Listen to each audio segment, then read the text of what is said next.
Freud n'a pas seulement inventé la psychanalyse, il a mis la main sur quelque chose de bien plus dangereux.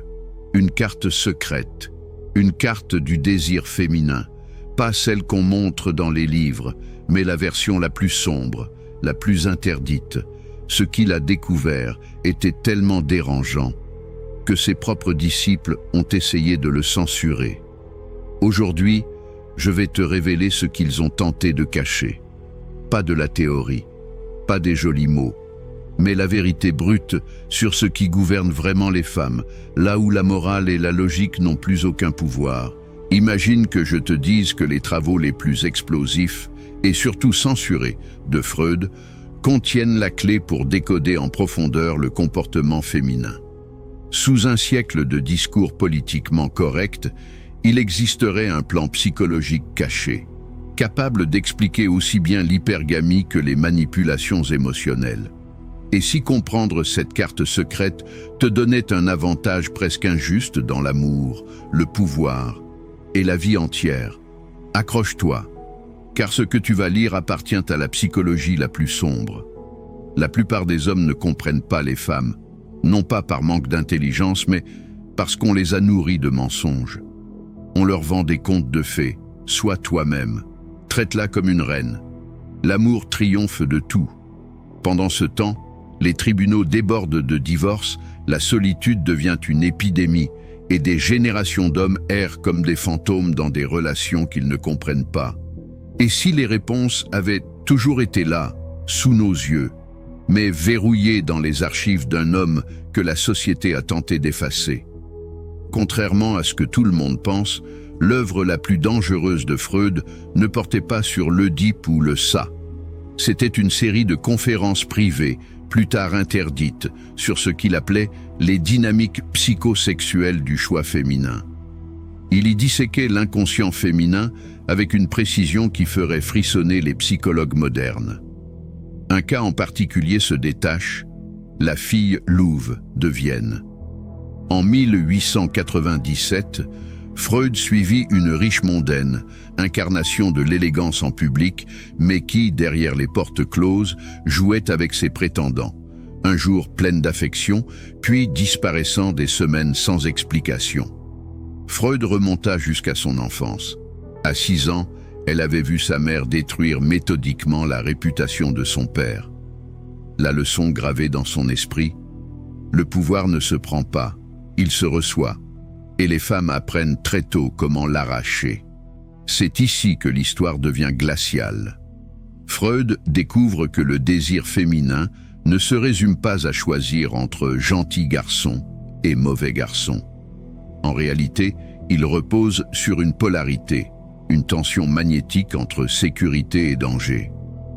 Il documente des cas troublants, des femmes mariées à des hommes aimants, attentionnés, qui risquaient pourtant tout pour vivre une aventure avec des criminels. Pourquoi? Parce que l'inconscient féminin recherche un conflit narratif. Elle ne veut pas seulement de l'amour, elle veut de l'histoire, du drame, de l'intensité. Et ce n'est pas qu'une intuition de Freud. Les recherches modernes le confirment. En 2012, l'Université du Texas a démontré que les femmes sont 52% plus susceptibles d'interagir avec un homme qui montre une imprévisibilité contrôlée. Une autre étude de la Journal of Social Psychology prouve que les femmes trouvent un homme plus attirant quand elles croient qu'il est désiré par d'autres femmes, même s'il est objectivement moins beau. Tout cela n'est pas un hasard. C'est une programmation évolutive. Résultat, la majorité des hommes jouent aux dames, alors que les femmes jouent aux échecs en 4 dimensions. Mais voici la bonne nouvelle. Une fois que tu as vu l'échiquier, tu ne peux plus faire semblant de ne pas le voir. Reste à savoir, veux-tu rester aveugle ou veux-tu la carte? Freud finit par admettre qu'il existait un deuxième niveau de la psychologie féminine, si obscur qu'il avait hésité à le mettre sur papier. Un mécanisme invisible, une force qui oriente chaque choix d'une femme sans qu'elle en ait conscience. Il l'appelait le circuit de l'ombre, un programme inconscient qui gouverne l'attraction au-delà de toute logique, de toute morale, et même au-delà de la compréhension qu'une femme a d'elle-même. Et voici la révélation qui dérange. Ce qu'une femme déclare vouloir et ce à quoi elle réagit réellement sont souvent diamétralement opposés. Et les hommes capables de déclencher ce circuit ne se contentent pas de séduire, ils reprogramment. L'histoire la plus marquante de ce phénomène est celle de la comtesse et du palefrenier. En 1901, Freud reçoit une aristocrate qui a quitté son mari, un homme riche, titré, protecteur, pour un palefrenier illettré. Scandale dans la haute société, comment pouvait-elle abandonner luxe, statut, sécurité? La vérité était brutale. Son mari était devenu prévisible. Il l'adorait, se pliait à ses moindres envies, cherchait sans cesse son approbation. Le palefrenier, lui, l'ignorait. Il disparaissait pendant des jours. Son charme ne tenait pas à sa beauté, mais à son indifférence totale, et cette indifférence l'a embrasé. Freud a retrouvé ce schéma encore et encore. Des femmes qui méprisaient les hommes soumis, mais devenaient obsédées par ceux qui leur résistaient. Pourquoi? Parce que l'inconscient féminin ne désire pas l'amour offert. Il désire la conquête. Elle veut gagner l'attention d'un homme, pas qu'on la lui donne en cadeau. Les études modernes le prouvent. En 2017, la Evolutionary Psychology Journal démontre que les femmes sont significativement plus attirées par les hommes qui montrent une indisponibilité émotionnelle sélective. Traduction. Moins tu sembles avoir besoin d'elle, plus elle a besoin de toi. Mais il y a plus sombre encore. Freud identifie le mécanisme de test. Sans toujours s'en rendre compte, les femmes provoquent, cherchent la faille, créent du conflit, pour voir si l'homme plie sous la pression. Celui qui cède perd toute valeur à ses yeux. Celui qui reste impassible déclenche quelque chose de primitif. Cléopâtre l'avait compris bien avant Freud. Elle ne séduisait pas César et Antoine par la soumission, mais en les défiant, en les manipulant, en exigeant qu'ils prouvent leur domination. Et c'est cette tension qui les rendait fous d'elle. La leçon est simple, la galanterie ne séduit plus. Les gentils ne finissent pas derniers. Ils ne commencent même pas la partie. Freud pensait avoir touché les profondeurs, jusqu'à ce qu'il découvre un troisième niveau. Un déclencheur psychologique capable de créer chez une femme une dépendance si puissante qu'elle-même n'en comprend pas l'origine. Il l'a baptisé le protocole d'addiction. Ce n'est pas de la manipulation grossière. C'est la maîtrise des rouages bruts et instinctifs du désir féminin. Un exemple frappant, la cantatrice et le poète. En 1905, Freud consigne le cas d'une célèbre chanteuse d'opéra. Elle abandonne sa carrière, sa richesse, même sa famille, pour un écrivain fauché qui la traite avec une indifférence calculée. Quand on lui demande pourquoi, elle répond simplement « Quand il est là, je me sens vivante. Quand il est absent, je me sens vide. » Le diagnostic de Freud, le renforcement intermittent. L'écrivain ne l'inondait pas d'attention. Il la lui offrait par petites doses, imprévisibles. Et cette imprévisibilité agissait comme une drogue.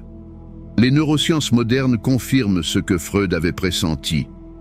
Une étude de Harvard en 2014 montre que le cerveau réagit plus fortement aux récompenses imprévisibles qu'aux attentions constantes.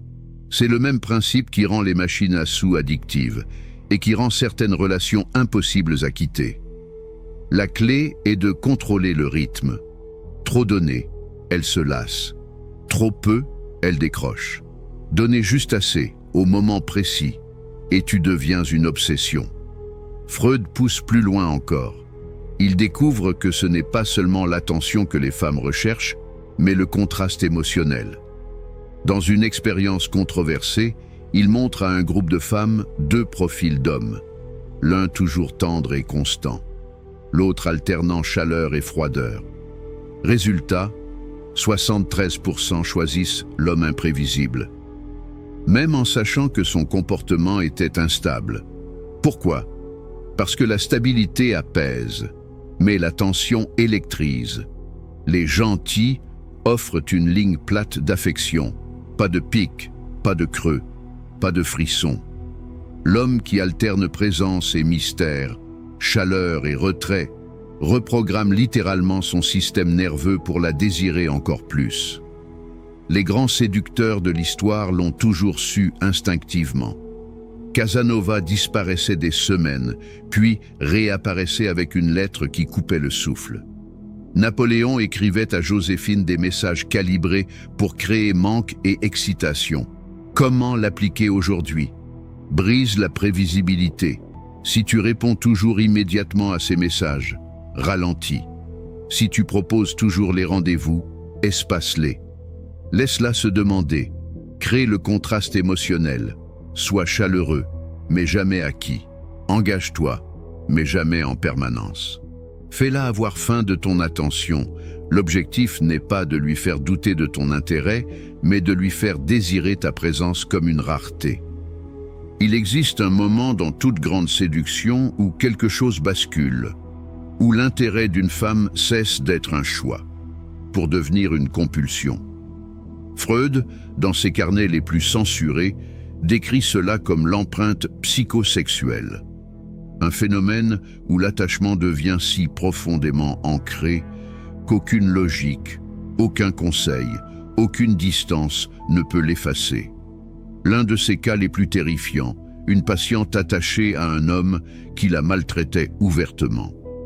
On lui offrit 1000 fois l'occasion de le quitter. Elle refusa en donnant cette réponse glaçante « Quand je suis avec lui, j'ai l'impression d'être moi-même ». Ce n'était pas du syndrome de Stockholm, c'était plus profond, un ancrage biologique. La science moderne confirme l'intuition de Freud. Les IRM montrent que l'amour passionnel active les mêmes zones cérébrales que l'addiction à la cocaïne. Et cet état peut être verrouillé par une série d'expériences émotionnelles intenses, mêlant plaisir et douleur. Le processus démarre par ce que les psychologues appellent la justification de l'effort. Quand une personne investit beaucoup d'énergie émotionnelle dans une relation, surtout en passant par la difficulté ou la souffrance, son cerveau réécrit l'histoire pour croire que la récompense doit en valoir la peine. Une étude de Yale, 2016, révèle que les femmes qui vivent une forte turbulence émotionnelle au début d'une relation développent des attachements beaucoup plus durables que celles qui connaissent une romance parfaite et linéaire. Freud parle aussi d'un point de non-retour, une fenêtre critique, entre 3 et 6 mois d'interactions intenses, où l'attirance passe de psychologique à physiologique. Si tu franchis ce seuil avec succès, son corps associe ta présence à un sentiment de vie intense.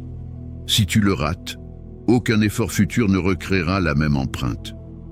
Les maîtres de la séduction historique savaient provoquer ce basculement. Casanova alternait exaltation et frayeur, conduisant ses amantes sur des gondoles dans des canaux sombres à minuit, entre poésie murmurée et frissons d'inconnus. Ces émotions extrêmes gravaient son souvenir dans leur système nerveux. Comment l'appliquer sans être toxique? Devient synonyme d'intensité. Évite la routine plate. Provoque des expériences sensorielles et émotionnelles mémorables. Utilise la dynamique des contrastes. Fais-la passer de l'euphorie à la profondeur émotionnelle dans la même soirée. Évite la complaisance. Une fois que ta présence devient prévisible, l'empreinte se dilue. En résumé, les hommes qui marquent une femme à vie ne sont pas ceux qui lui donnent le plus, mais ceux qui lui font tout ressentir. Freud l'avait compris. À ce stade, il ne s'agit plus de séduction, mais de reprogrammation émotionnelle. Lorsqu'une femme franchit ce seuil, elle ne t'aime pas seulement pour ce que tu es. Elle t'aime pour ce que sa vie devient quand tu es là. C'est là que réside la vraie emprise. Elle ne court plus après toi. Elle court après la version d'elle-même que ta présence active. Et ce pouvoir n'appartient qu'aux hommes qui savent manier 3 armes. L'intensité émotionnelle, provoquer des pics d'adrénaline et de dopamine. Le contraste, alterner chaleur et mystère, proximité et distance. L'empreinte sensorielle, lier ton image à des sensations fortes, à des moments qu'elle ne peut pas effacer. Une fois ces leviers enclenchés, il n'y a pas de retour possible. Ce n'est plus toi qu'elle veut, c'est l'état dans lequel tu la plonges. Et c'est là que Freud a mis le doigt sur une vérité que la société refuse encore d'admettre. Les histoires d'amour éternel ne reposent pas sur la douceur, mais sur l'intensité. La passion ne survit pas à la routine, et les hommes qui deviennent inoubliables ne sont pas ceux qui promettent, mais ceux qui transforment. Alors retiens bien, ne cherche pas à être le meilleur à ses yeux, soit l'expérience qu'aucun autre ne peut reproduire, parce qu'une fois qu'elle aura goûté à ça, tout le reste lui semblera fade. Si ce message t'a secoué, alors demande-toi, est-ce que tu veux plus de contenu qui dérange, qui casse les masques, qui frappe là où ça fait mal? Parce que ce genre de vérité brute ne survit pas tout seul. Ici, il n'y a pas de filtre, pas de compromis, juste des idées qui bousculent tes croyances pour que tu arrêtes de vivre endormi. Si tu veux que cette voie reste libre, si tu veux faire partie de ceux qui refusent le mensonge confortable, clique sur le lien dans la description. Mais tu peux aussi soutenir autrement, en partageant cette vidéo, en mettant un like, en t'abonnant. C'est simple mais puissant. Chaque clic, chaque partage, c'est un coup de marteau contre le mensonge. Un pas de plus vers une génération d'hommes lucides, forts et indomptables. Le confort ment. Ici, on ouvre les yeux. Rejoins le mouvement.